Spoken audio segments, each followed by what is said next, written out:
नमस्कार साथीहरु, Om learning school च्यानलमा तपाईहरु सबैलाई फेरि पनि स्वागत छ। साथीहरु, अघिल्लो एपिसोडहरुमा हामीले यो पाण्डाको तीनटा बडी पार्ट बनाउन सिकेका थियौं भने आज म तपाईहरुलाई यो तीनटै बडी पार्टलाई जोइन गरेर रेडी कसरी बनाउनु त र यसलाई कसरी डेकोरेट गर्न सकिन्छ भन्ने कुरा सिकाउँदै छु।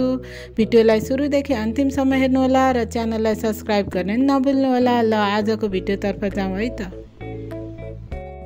अब आज हामीहरु यो तीनटै पार्ट जोड्दै छौं। जोड्नको लागि चाहिँ म पहिला टाउको र यो बिचको बडीको पार्ट जोड्न सिकाउँदै छु।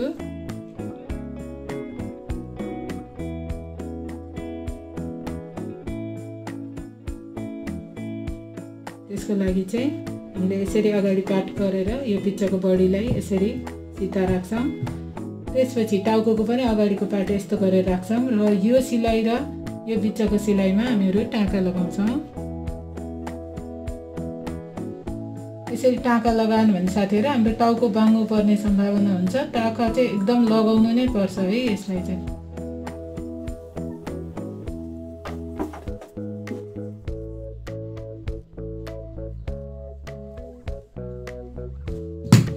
त्यसैगरी अब यो सिलाइ भाग र यो भागमा हामी टाँका लगाउँछौं।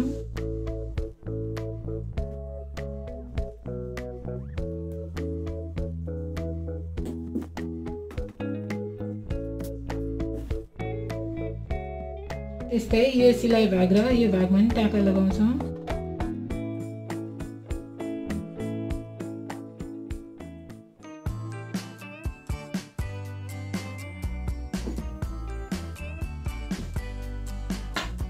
सेम त्यस्तै यो सिधा लाइनको र यो लाइनको सिलाइलाई हामीले फेरि टाँका लगाउँछौं।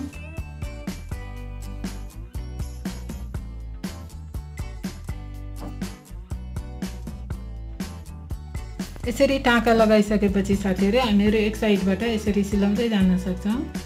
रौहरुलाई चाहिँ हामीले सब्बर च्याप्नु हुँदैन। यही रौहरुले गर्दा हाम्रो सिलाइहरु छोपेर राम्रो देखिने हो डल।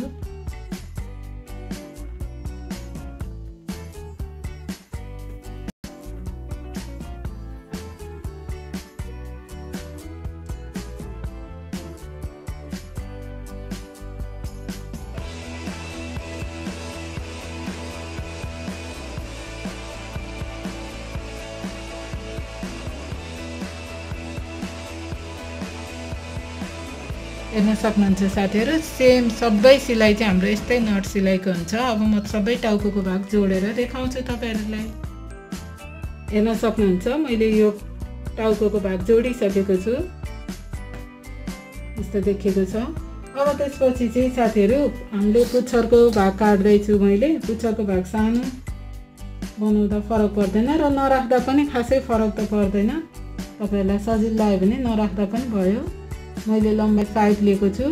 हेर्न सक्नुहुन्छ। यही हिसाबले ड्राफै बनाएर काट्न पनि सक्नुहुन्छ। हाफ इन्ची सिधा लिन्छु। त्यसपछिबाट यहाँ चौडाइ लिएको छु मैले 3 इन्चीको। त्यसपछि यसलाई चाहिँ हामीहरुले यसरी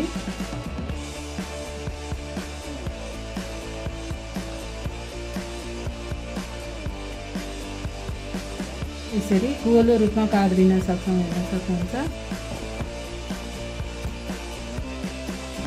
यसरी डबल रूपमै काट्दिनु भयो हुन्छ। कपडा चाहिँ यसरी राख्ने बेलामा चाहिँ भुत्ला यता फर्केको गराउनु होला। टुप्पोपट्टि चाहिँ यस्तो रौँ झरेको हुनुपर्छ।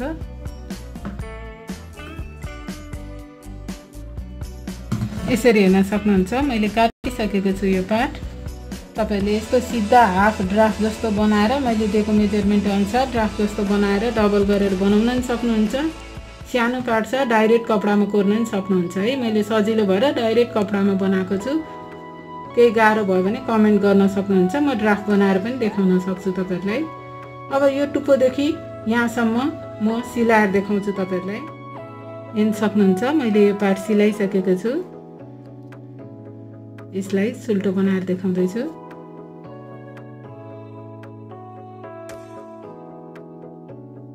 यसरी हाम्रो पाण्डाको टेल चाहिँ बनेर तयार हुन्छ। त्यसपछि अब हामीहरु यो हाम्रो टाउको पछिको बिचको बडीको पार्ट जोडिसकेपछि हामी हिपको भागमा यसलाई जोइन गर्दै छौं। यसलाई अगाडिको पार्टमा यसरी राखौं र यसलाई नै अगाडिको पार्टमा त्यसपछि यो सिलाइ भागलाई लगेर तपाईहरु ठ्याक्क यो सिलाइमा टाँका लगाइदिनुस्। यो सिधा सिधाको सिलाइ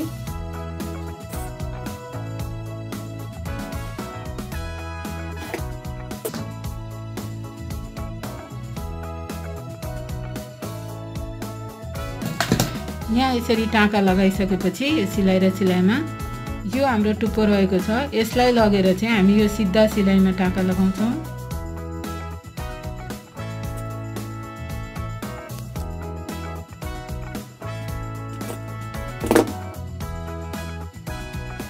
त्यसपछि यो अर्को खुट्टाको यो टुप्पोलाई लगेर ठ्याक्कै यही माथि लगेर टाँका लगाउँछौं।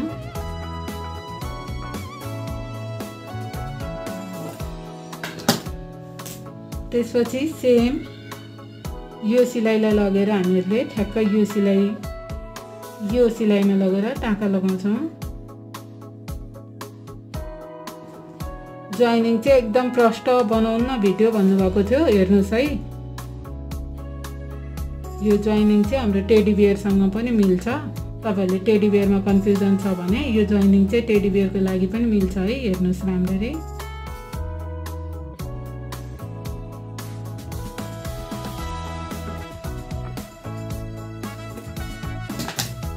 हेर्नुस् यसरी टाँका लगाइसकेपछि चाहिँ हाम्रो यो भाग चाहिँ यसरी बराबर हुन्छ। हामीले तान्नु हुँदैन, किनकि तान्यो भने धेरै नै तन्किन्छ यो भागहरु। यसरी बराबर हुने हिसाबले हामीहरूले यहाँदेखि यहाँसम्म र यहाँदेखि यहाँसम्म सिलाउन सक्छौं। अब म तपाईहरुलाई सिलाएर देखाउँछु। यति पार्ट हेर्न सक्नुहुन्छ, यो अगाडिको पार्ट मैले सबै सिलाइसकेको छु। अब त्यसपछि पछाडीको हिपको भागतिर गइरहेछौं हामीहरु।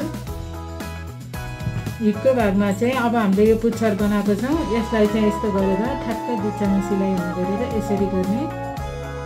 त्यसपछि यो सिलाइ चाहिँ हाम्रो यसलाई चाहिँ हामीहरूले के गरेका छौं भने यहाँदेखि यहाँसम्म यसरी ट्याप्प समातेर बराबर गरेको।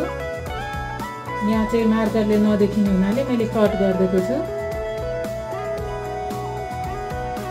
यसलाई यस्तो गरिसकेपछि हामीहरूले यो सिलाइ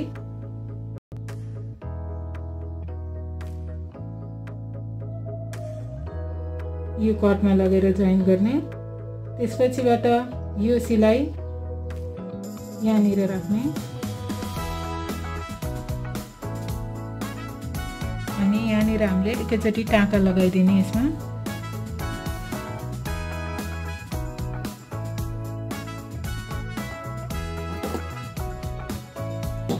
अब त्यसपछि हेर्न सक्नुहुन्छ साथीहरु, हामीले यहाँसम्म सिलाइसक्यौं। अब यो बराबर हुन्छ हाम्रो। नर्मल यसो गरेर हामीले सिलाउँदै जान सक्छौं। यताको साइड पनि हेर्नुस्। म नर्मल सिलाइमा यस्तै टाँकावाला सिलाइमा यो सबै सिलाएर देखाउँछु तपाईहरुलाई। हेर्न सक्नुहुन्छ यो हिपको भाग पनि मैले यसरी सिलाइसकेको छु। हाम्रो यहाँ भित्र यसको पुच्छर पनि राख्दिसके मैले। त्यसपछि अब यहाँ हामीले अलिकति छोडेका थियौं यो खुट्टाको भाग सिलाउँदा। अब यो भागलाई हामीहरु जोइन गर्दिन्छौं। यसरी गर्दा इजी हुन्छ। थोरै भाग मात्रै रह्यो। अब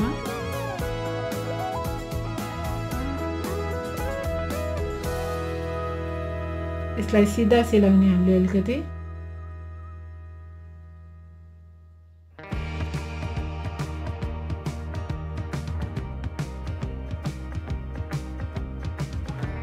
त्यसपछि हेर्न सक्नुहुन्छ हाम्रो अर्को भाग गोलो शेपमा छ। यो पछाडीको भाग यस्तो गोलो शेपमा छ। अब यसलाई हामीले गोलो शेपमा सिलाउँदै जान सक्छौं।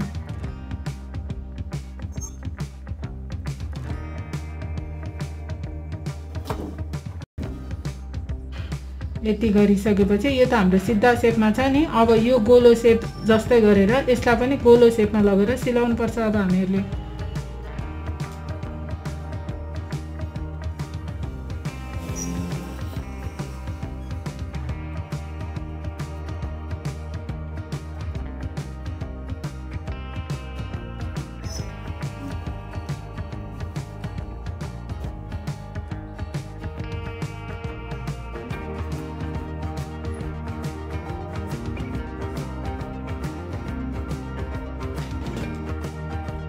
यसरी हामीले यसलाई गोलो शेपमा सिलाउन सक्छौं साथीहरु। यो शेपको ड्राफ्टमा गोलो शेप छ, तपाईले ड्राफ्टमा पनि हेर्न सक्नुहुन्छ। र कुरा यो छोड्नमा तपाईहरुले यसरी यो सिधै सिलाएर पहिले जोइन गर्न पनि सक्नुहुन्छ। तर मलाई यो पार्ट तपाईलाई टाँका लगाएर सिकाउनु थियो, त्यही भएर मात्रै मैले यति भाग चाहिँ नसिलाइकन राखेको थिएँ। यसरी हाम्रो सिलाइसकेका छौं हामीले सबै पार्ट्सहरु। अब यसलाई म सुल्को बनाएर देखाउँछु।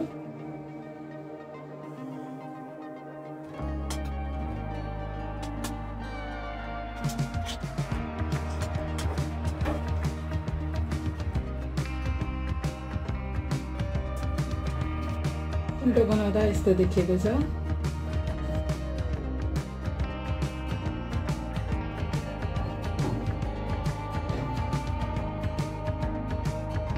अब यसमा हामीहरु फाइबर राख्न सक्छौं। फाइबर राख्ने बेलामा पहिला हातको भागमा राख्दैछु।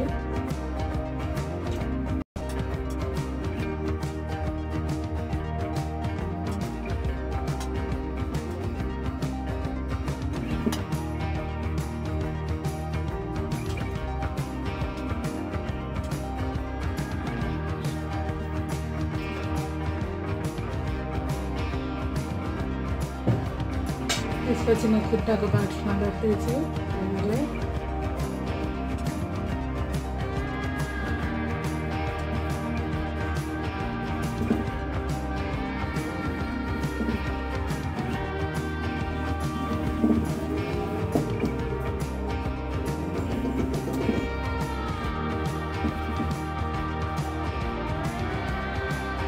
यसरी दुईटा खुट्टामा राखिसकेपछि चाहिँ अब हामी टाउकोको भागमा राख्छौं फाइबरलाई।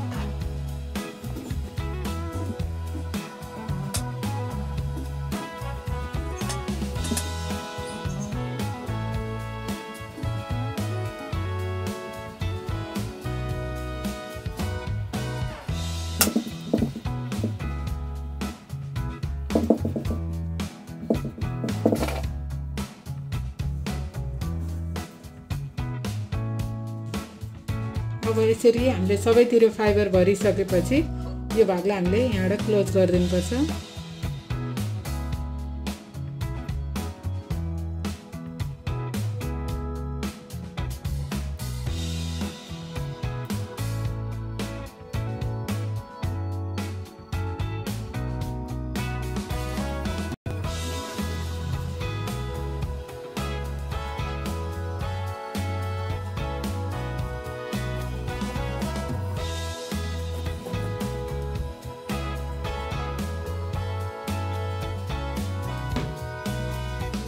यसरी फाइबर हालिसकेपछि हाम्रो पान्डा रेडी भइसकेको छ। अब यो पान्डामा राख्नको लागि चाहिँ म सानो बो बनाउँदैछु। यो राखे पनि हुन्छ, तपाईलाई अल्छी लाग्यो भने, राख्नु मन नलाग्यो भने नराख्दा नै हुन्छ। एकदम राख्नै पर्छ भन्ने छैन है। म चाहिँ थोरै यहाँ कपडा पनि छ, यसलाई डेकोरेट गर्दिन खोज्दैछु।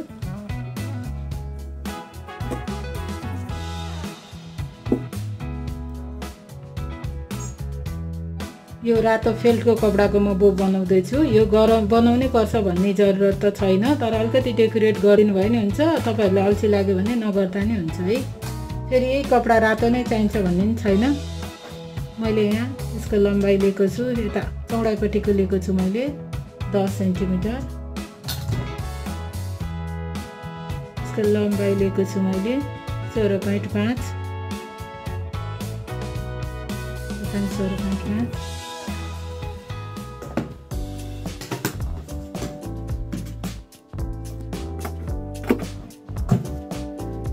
यसरी मैले यस्तो 4 कुने काटिसकेको छु। यसलाई चाहिँ अब यहाँदेखि सिलाउँदै सिलाउँदै यहाँसम्म सिलाएर देखाउँछु म।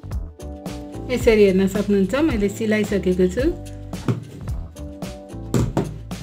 अब त्यसपछि चाहिँ हामीहरुले फाइबर राख्नको लागि यहाँ बिचमा सानो ठाउँ बनाउनु पर्छ।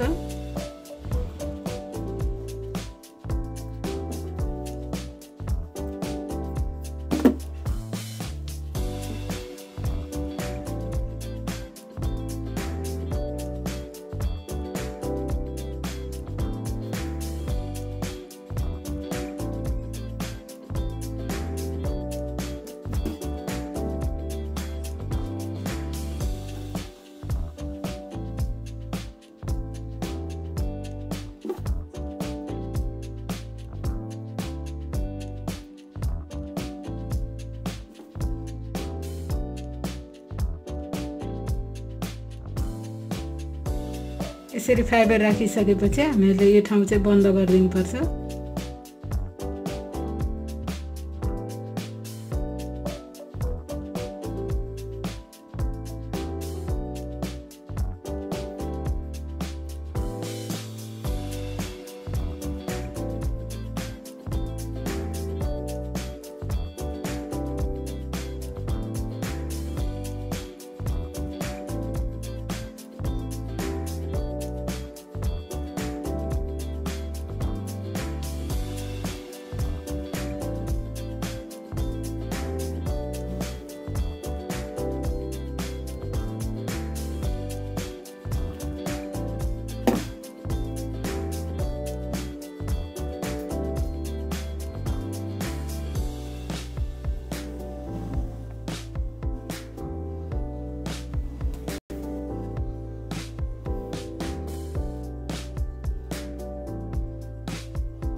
यसरी अब हाम्रो बो बनेर रेडी भइसकेको छ। यसलाई चाहिँ हामीहरूले यहाँ डलमा यसरी लगाइदिन सक्छौँ यो बिचको सिलाइ भागमा।